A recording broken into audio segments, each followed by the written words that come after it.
Oke, selamat pagi semua. Kali ini kita berjumpa di mata kuliah Sistem Basis Data. Ya, jadi Sistem Basis Data ini nanti kita pelajari di pertemuan pertama sampai pertemuan ke-14. Ya, tentu bersama saya dengan Kak Leli. Oke, langsung saja kita lihat di mana SBD yang pertama ini kita belajar tentang pengenalan yang namanya Sistem Basis Data. Oke. Di dalam yang namanya sistem basis data, kita mengenal ada dua istilah. Yang pertama ada namanya data, yang kedua adalah informasi. Jadi data ini bisa dia fakta mengenai objek, bisa juga mengenai orang dan lain-lain yang dinyatakan dengan suatu nilai. Di mana nanti nilainya bisa berupa angka, bisa dia deretan karakter ataupun simbol. Sedangkan yang namanya informasi, maka informasi ini adalah hasil dari pengolahan data yang memiliki arti ataupun makna bagi penerima informasi tersebut. Jadi informasi ini kita jadikannya sebagai sumber untuk yang namanya pengambilan keputusan. Informasi dapat mengurangi ketidakpastian dan mempermudah dalam hal yang namanya pengambilan keputusan. Itulah maksud daripada informasi dan fungsi daripada informasi. Selanjutnya kita lihat ada di sini namanya hierarki data. Jadi hierarki data itu terbagi tiga. Yang pertama elemen data, yang kedua rekaman, dan yang ketiga namanya berkas. Kalau kita lihat yang pertama elemen data. Elemen data itu adalah satuan data terkecil yang tidak dapat dipecah lagi. Contohnya di sini ada namanya data kepegawaian atau data pegawai, di mana nanti elemennya itu ada namanya, datanya bisa berupa nama, bisa juga alamat, kota, dan lain-lain. Kalau kita buat contohnya tentang data mahasiswa, maka elemen datanya itu bisa berupa name, nama, grup, mata kuliah, alamat, dan lain-lain gitu dia. Oke, yang kedua kita lihat rekaman. Jadi rekamannya adalah gabungan sejumlah elemen data yang saling terkait atau kumpulan dari beberapa elemen data yang saling berhubungan. Contoh, ada di sini namanya nama, alamat, kota, dan tanggal lahir dari seorang pegawai. Itu dapat kita buat atau dapat kita himpun dalam sebuah rekaman. Oke. Yang ketiga namanya berkas. Jadi berkas ini himpunan atau kumpulan seluruh rekaman yang bertipe sama. Jadi ada di tipenya sama, di mana nanti berkas ini kita katakan sebagai kumpulan rekaman data yang saling berkaitan dengan satu yang lainnya.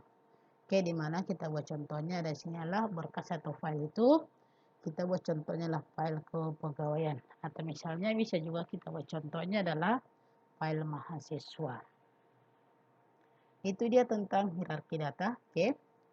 Selanjutnya kita akan lihat yang namanya basis data. Jadi basis data itu adalah kumpulan dari beberapa data atau file yang saling berhubungan, di mana nanti disimpan di dalam sebuah media penyimpanan elektronik yang kita kelompokkan sehingga bisa menghasilkan yang namanya sebuah informasi. Ada di sini contoh penerapan yang namanya basis data. Yang pertama dunia pendidikan, oke, yang kedua perusahaan kredit mobil, yang ketiga di perpustakaan universitas, yang keempat sistem perbankan, dan yang kelima namanya toko buku online. Jadi masih banyak lagi yang namanya contoh penerapan yang namanya sebuah basis data. Oke, kita lihat kalau dia misalnya kita gunakan perpustakaan universitas, maka di dalam yang namanya universitas sistem ini dipakai dengan menggunakan yang namanya basis data yang bisa dipakai oleh sejumlah komputer secara bersamaan. Jadi bisa nanti digunakan dia lebih dari satu komputer secara bersamaan. Dan sistem ini biasanya kita sebut dia sebagai yang namanya multi user atau banyak pengguna. Dan menggunakan yang namanya teknologi jaringan komputer. Jadi harus ada namanya sistem jaringan supaya bisa terhubung antara komputer yang satu dengan komputer yang lainnya. Maka basis data ini kita letakkan dalam sebuah komputer dan yang bertindak sebagai server, di mana nanti data yang ada di dalamnya dapat kita gunakan pada sejumlah komputer yang lain. Kenapa bisa kita gunakan? Karena tadi kita menggunakan yang namanya teknologi daripada sebuah jaringan komputer. Di mana di dalam yang namanya jaringan ada kita jadikan dia sebagai server, ada juga yang namanya sebagai klien. Itu dia kalau kita terapkan yang namanya basis data di perpustakaan universitas. Yang kedua kita lihat bagaimana kalau sistem perbankan. Oke, jadi dalam suatu bank biasanya menerapkan yang namanya sistem online, di mana seorang nasabah dapat menabung di cabang manapun atau di kota mana saja.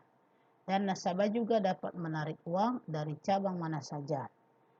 Biasanya di bank ini ada namanya fasilitas ATM. Menyediakan yang namanya fasilitas ATM atau kita kenal dengan istilah anjungan tunai mandiri atau kalau bahasa Inggrisnya adalah automatic teller machine. Oke. Di mana nanti sebuah mesin yang dapat mengeluarkan uang secara yang namanya otomatis. Jadi nasabah bisa merasakan yang namanya ada kemudahan di dalam bank. Sehingga tidak mengherankan jika bank ini biasanya memiliki banyak nasabah. Kenapa? Karena ada namanya fasilitas-fasilitas yang bisa dinikmati atau bisa dirasakan oleh seorang nasabah. Yang ketiga, toko buku online. Oke, Bookfull merupakan salah satu toko buku online yang ada di internet. Oke, kita bisa mencari buku dengan topik tertentu dan dapat memanfaatkan yang namanya komputer yang ada di rumah ataupun di kantor. Dengan cara apa? Kita cukup mengakses homepage atau halaman daripada toko buku tersebut. Dan dengan segera mungkin kita akan bisa mendapatkan yang namanya informasi-informasi tentang buku yang kita cari. Kenapa bisa? Karena data-data buku tadi sudah tersimpan di dalam yang namanya sebuah database untuk toko buku online. Itu kira-kira penerapannya gitu ya.